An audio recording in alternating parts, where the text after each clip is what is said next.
So welcome to the People Performance Podcast, where we discuss all things people performance. The People Performance Podcast is made up of 3 series. First up, we have the Leader Lounge episodes with me, the founder. Then we have the guest interview episodes. And finally, we have the performance episodes delivered by the T2 consultants. If, after listening to our podcast, you want to get in touch with T2 about anything we do, please contact us at help@trans2performance.com. You can stream or listen to our podcast on all the usual platforms available. So for now, sit back, tune in, and enjoy the People Performance Podcast. So welcome to another Leader Lounge episode with me, Martin Johnson, the founder of T2. In the last episode, I talked about the science behind all human motivation, and we talked a lot about survival, reproduction, and purpose, and sort of concluded that all human motivation, therefore, is either towards pleasure and reward or away from pain and danger. For this episode, I'm going to talk about how that manifests in the 3 types of mindset that we can be in at any one time. At T2, we call them the 3 psychological states. And when we work with clients and individuals, we start to get them to understand how they work and where they spend the most time and which of these 3 states are more dominant in them, and how they can learn to switch between these states when the situation requires them to do so. So what do I mean by this? The 3 states that we believe humans can be in at any one time as a result of that evolutionary reason, survival, reproduction, and purpose, and therefore all human beings are motivated towards pleasure or away from pain, are the neutral state, the challenge state, or the threat state. So I'll say that again. The psychological states we can be in at any one time could be a neutral state, a challenge state, or a threat state. So let's start with the neutral state. As it sounds, the neutral state is an even-keel state. It is where you are avoiding pain and seeking comfort. You are busy doing nothing or busy being in a state of calm. You are neither experiencing challenge or pressure, stress, or duress. You're not facing extreme adversity. You're also not experiencing triumph and elation. You are even keel. It's your neutral state. So think about this. This could be in your personal life, you're taking the dog for a walk. You're sat with a glass of wine. You're reading a book. You're sat watching a film with your children or just watching the kids play. You're socializing with friends, just something which makes you nice and even, and you're neither experiencing extreme triumph or elation, and you're not experiencing any challenge, stress, duress, or adversity. So the neutral state plays a really vital role in our lives, because if we are governed by pleasure and pain, survival and purpose, if we was trying to do that every nanosecond of every day, it is overwhelming, incredibly tiring, and the amount of stress and pressure on the body would be too much to sustain. So something would give mentally and physically. So the neutral state is really important because it's a really important state for you to be calm, present, and the brain starts to switch off, not switch off, but the system of the brain starts to calm down. And you start to operate in your DMN, the default mode network. And the reason that's important is because the brain goes, hang on a second, we don't need to be processing lots of information here. We don't need to be critically thinking. We don't need to be operating at speed. There's no problems to solve. There's nothing to really focus in on. So the brain adjusts to this and starts to go into the DMN. Now, the reason that's important in neutral state is because this is the state where you will start to focus inward and not on your outside world, right? You will start to focus on things like reflection, memories. You'll start having ideas. You'll start thinking about the future, planning. You'll start reflecting on the past or the present. You'll connect with yourself. You'll connect with how you feel, how things are going right now. And the DMN's really good at this because it's the state in which, imagine you're sat at the beach bar with your favorite book, with a gin and tonic on your holiday, and you're thinking about the future or reflecting on your achievements of the past or your family and friends, whatever it might be. It's a wonderful state to be in because you're not under stress or duress. Neither are you highly elated or in triumph. Neutral state has a restorative effect for us human beings. Yes, we know that when we sleep and we go into our unconscious, a fluid will fill the space between the brain and the cranium. There's a small space between your brain and the cranium, and it's like a cleaning fluid. When we go into our state of unconscious and sleep, the brain doesn't need to be working hard anymore. So this fluid comes in and gets to work, and it drains in all of the toxin and cleans all of the toxins out of the brain that you've built up during the day. When you wake up in the morning, the fluid drains from the brain. With it goes the toxins. You should be fresh as a daisy, ready to fight the day ahead.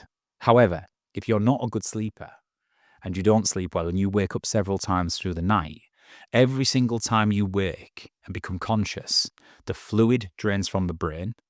You become conscious, you go to the toilet, get a glass of water, play with your phone, whatever it is. When you then go back to sleep an hour later, the fluid has to enter the space in the cranium and start again. Which means if this happens regularly, when you wake up in the morning, you haven't done a full cleaning job. And actually, you wake up feeling groggy with brain fog and you think, pass me the coffee. We've all been there, right? Which is why having children is really challenging, because it's broken sleep for a long period of time. So sleep is the major thing that restores our brain back to high energy, detoxified, ready for the day ahead. But neutral state is also important to give your brain a rest during the waking hours. It just starts to calm the system down. And the minute we enter the DMN, the default mode network, we start to be able to slow the processing in the brain down. We're not taking in copious amounts of information, and we're certainly not cognitively thinking and critically thinking. We start to go into reflection, memories, ideas, and visualization. And that is incredibly important. So if you're watching this, my first message to you is neutral state is important. To go into periods of neutral state throughout the day or into the evening is wonderfully restorative for your energy levels, your brain, and your well-being. You can't always be in challenge state and threat state, which we're coming to next. However, one caveat on this, which I'll come back to and I'll circle back to at the end. Too much neutral state time is also not good. We'll come back to that. The second state you can be in is the challenge state mindset. So this is where we are now seeking pleasure and reward, and we're willing to endure a bit of pain, challenge, and discomfort. The challenge state is the state where we can build confidence, competence, experience. We can push ourselves just outside our comfort zone.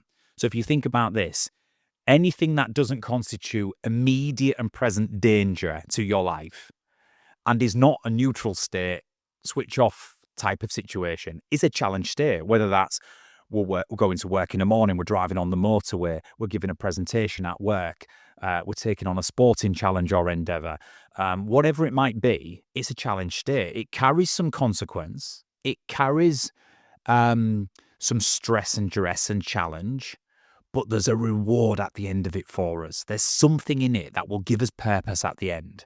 This is a great state to be in. And again, your system comes online. There'll be a healthy release of that adrenaline and cortisol in the challenge state.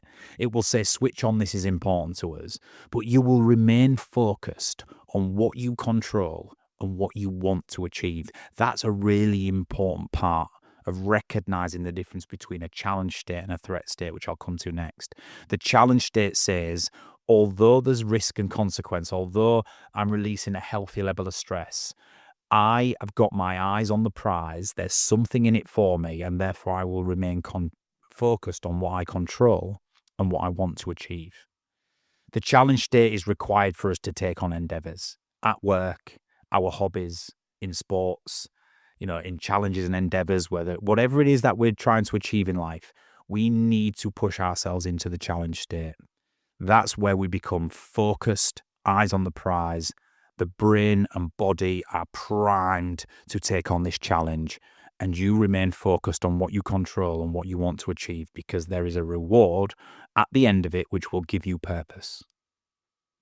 Let's go on to the threat state.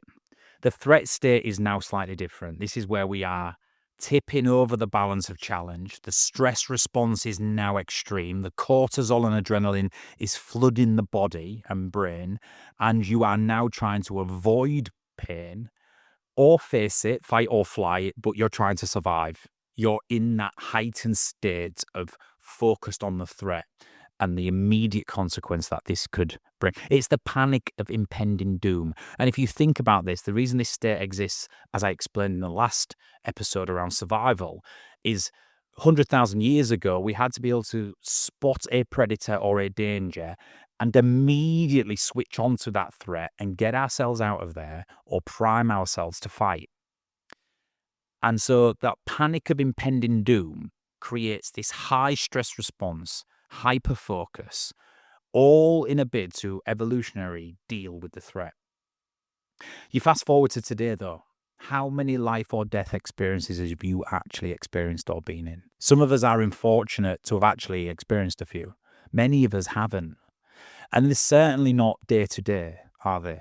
So how does a threat state manifest in the modern day world when there isn't an immediate predator or danger posing a threat to our life? Well, again, remember what I said in that first podcast. Our brain's very clever at spotting immediate real danger, but also the perception of what may present a danger to us in the not too distant future. And for many reasons, this perceptional view of threats and danger has gone through the roof in modern day life, primarily because we are exposed to more inputs to our brain today than we ever was before.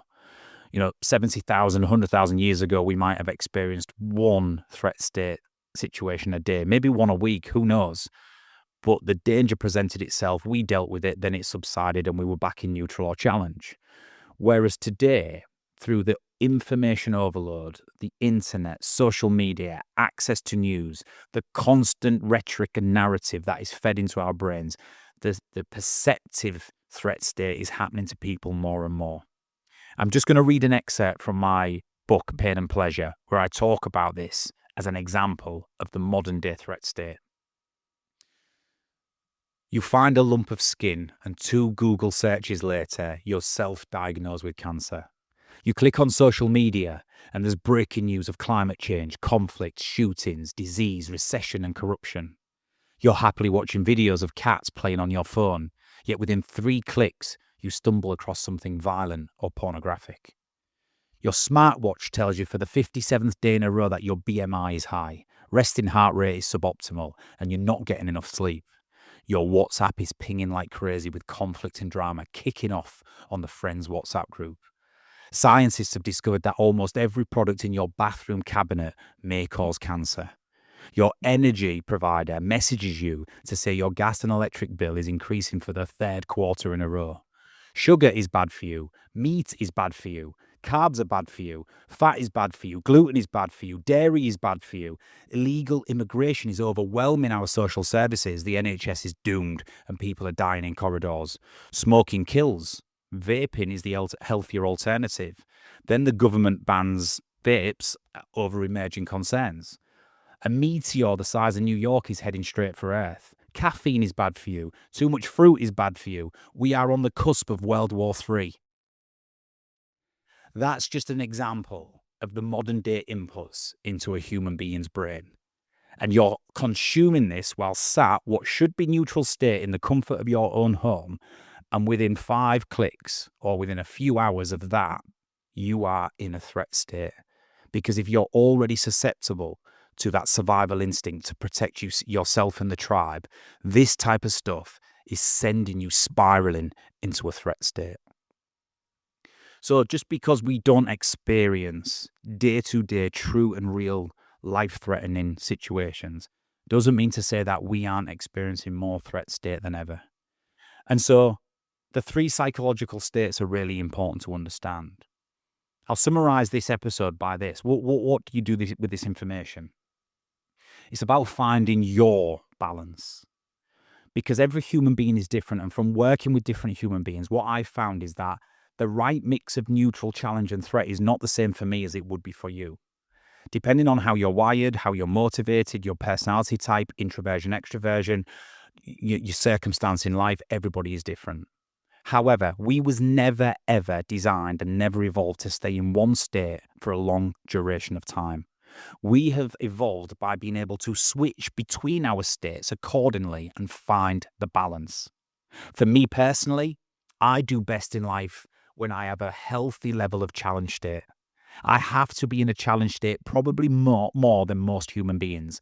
I need challenge state weekly, daily. I need to have something to aim at. I need that healthy level of pressure and stress. I want to be overcoming challenges, taking on endeavors, and achieving outcomes. However, even for me, I need to be able to retract to my neutral state when required. I need a healthy amount of neutral state to bring my system down and not become overwhelmed.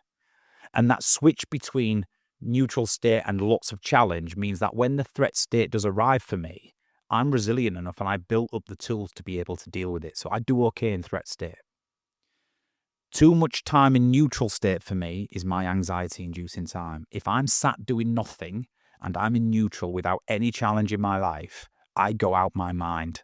My wife will vouch for 10 days into a 14-day holiday. I am tapping. Can't wait to get back and get at it. She thinks it's sad, which it probably is, but it's because I'm not experiencing enough challenge state, which is my balance. For other people, you might be sat there thinking, that sounds too fast-paced and challenging for me. I like to be in my neutral state 50-60% of the time, and I'll push into challenge, but it has to be a few times a week or a couple of times a month, and it has to be not too far out my comfort zone. And other people might be saying, yeah, I'm probably seesawing between challenge and threat state. I've got no neutral state time in my life whatsoever, and I wonder why I'm living off caffeine. I struggle with sleep and I'm burnt out. Whatever your situation is, what I want you to take from this is balance.